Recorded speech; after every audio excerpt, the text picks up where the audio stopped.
Hi there, fellow sea glass lovers. Thanks so much for joining me today. I'm Jackie, and this is part 11 in my 12-part video series that I'm doing on how to create a sea glass mosaic on this very large antique window. So there's 12 panes of glass in this window, and I've been doing one lesson per pane of glass. And if you want to check out my other 10 lessons, you can go to my playlist, and I'll put a link to that in this video. And today, I'm so excited about today's video because I'm doing my lesson on all the things you can do to create interest or to increase your interest in your sea glass mosaic. And I'm quite excited about this one because in all of my other lessons, I gave you 4 tips on what you can do to achieve whatever it is I'm trying to teach you in that lesson. Well, in today's lesson, I am doing 8 tips because once I started thinking about it, I realized 4 tips isn't going to cut it. There are just so many different things you can do to create interest in your sea glass mosaic. So my lesson of the day for this video is that to create interest really helps to draw a person in, because when they look at your sea glass mosaic, they're just going to look at the overall piece that you've created. But if there are all of these little details, it's going to make a person kind of look closer and say, oh, look what you did there. Isn't that interesting? And you know, that's what you're achieving, or that's what your goal is when you're creating art, is that you want people to take a closer look and really take note of the different things that you've done in your piece of art. So the first tip I'm going to give you is something that you'll see I'm doing right now. You notice when I do a sea glass mosaic, I usually do a single layer of sea glass all over my piece. And in this piece, right here, I am putting some sea glass pieces on top of other sea glass pieces. I want to create a water lily. So this water lily, in order to make it kind of interesting, I'm not spreading the pieces out and I'm not doing a single layer. I'm doing layer upon layer of sea glass. So a second tip I would give you is to add a little color. So I have these tiny shards of reddish pinkish glass, and I'm going to put a little bit of this in my sea glass lily here, just to kind of help that lily stand out as a little bit different from the rest of the piece. Because with sea glass, I have mostly green and white and brown sea glass, so the majority of my pieces are green and white and brown, but a little bit of color here and there just adds a tiny bit of interest and makes a person look closer. And I have these 3 little pieces of blue that I'm also going to put in this pane of glass. I don't use a whole lot of blue in my sea glass mosaics because I don't have a whole lot of blue. A third tip that I would give you is to add a few little pebbles.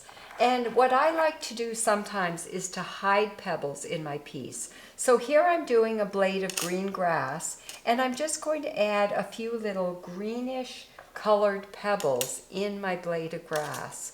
Now these ones kind of stand out, and I think, you know, what happens is that when a person's looking at your piece and then all of a sudden they just kind of see the blade of grass, but then they look closer and they're like, oh, there's something in there that's a bit different. It's kind of like a reward for looking closer at your piece of art. Like right up here in the corner, I have part of a lily pad, which I'm using dark green sea glass for, but that piece right there, not sea glass, it is actually a pebble. And so it is definitely hidden because it's so close to the color of the dark green sea glass. But if this is hanging in a window, the pebble doesn't let light through the way sea glass does.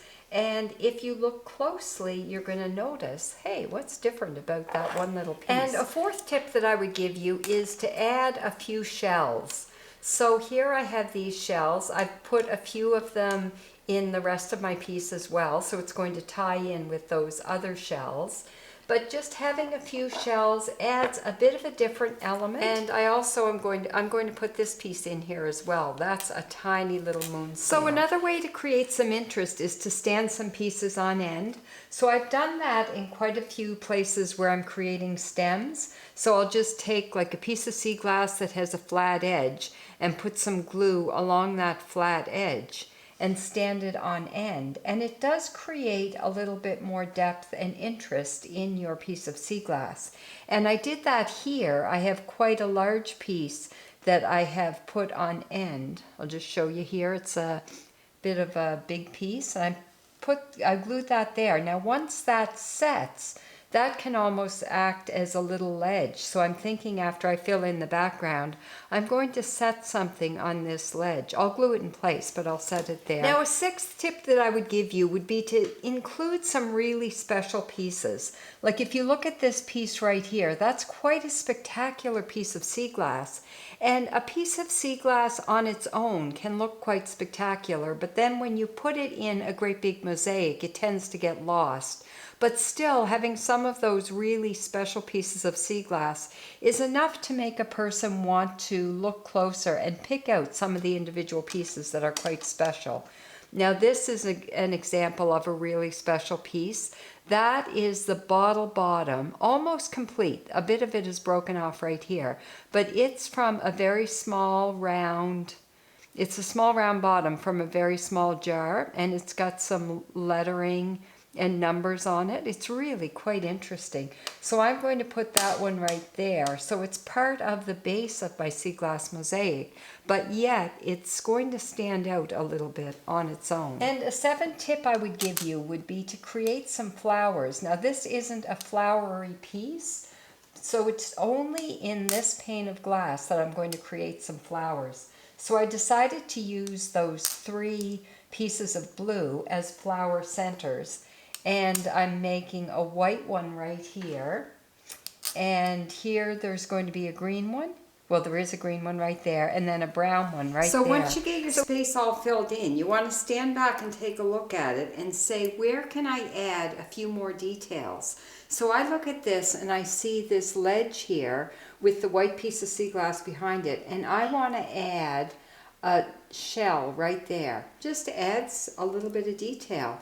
And even though this is a fascinating piece of sea glass, I found this little piece of pottery in my pottery collection that has the etchings of a tiny leaf on it. And I want to stand that up on that little ledge right there. So the other thing, my 8th tip I would give you, is to add some detail on the base of your frame. So I have to stand this up in order to do that. And these pieces here, because I want them glued to the bottom, I want to stand up before I glue those as well. So typically when I do a sea glass mosaic on an antique window, I don't have a really large window frame to work with. So with this one, I really want to take advantage of it. So I picked out this shell. This is from this side, kind of an ugly clamshell, but it's got this beautiful purple inside it. So I want to put that right on the base, and it's just going to draw your eye away from the inukshuk over here. And I'm going to put in it a little shell that's very interesting and a piece of yellow sea glass. I have a very, very small collection of yellow sea glass, and I'm always a little reluctant to use it because it often gets lost in a mosaic. But if I put that piece of yellow sea glass and just set it inside the shell, it's going to be very noticeable sitting on this window ledge. And then I'm going to include a beautiful Nova Scotia rock, because I love that tie to Nova Scotia, and another moon snail that's a bit different. This moon snail is all white, and this one has a lot of color on it. And another thing I'm going to include here are a couple of footsteps. So this is a PEI rock. I live in Nova Scotia, have a cottage in PEI, so that's where most of my stuff comes from. So I like including a bit of Nova Scotia and a bit of PEI in my pieces. And those are beautiful PEI rocks with some etching on them. And then I'm going to put some toes on them so that it looks like footsteps on the base of my windowsill.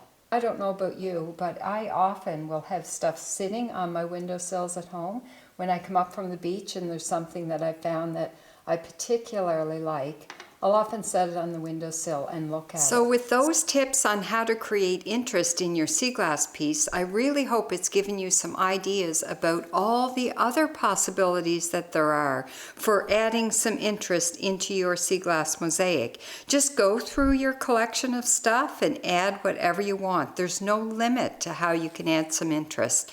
So be sure to join me for my next video. I'm going to be finishing my sea glass mosaic on this 12 pane window. I only have one pane left to do, and in that video I'm going to show you how to create balance in your sea glass mosaic.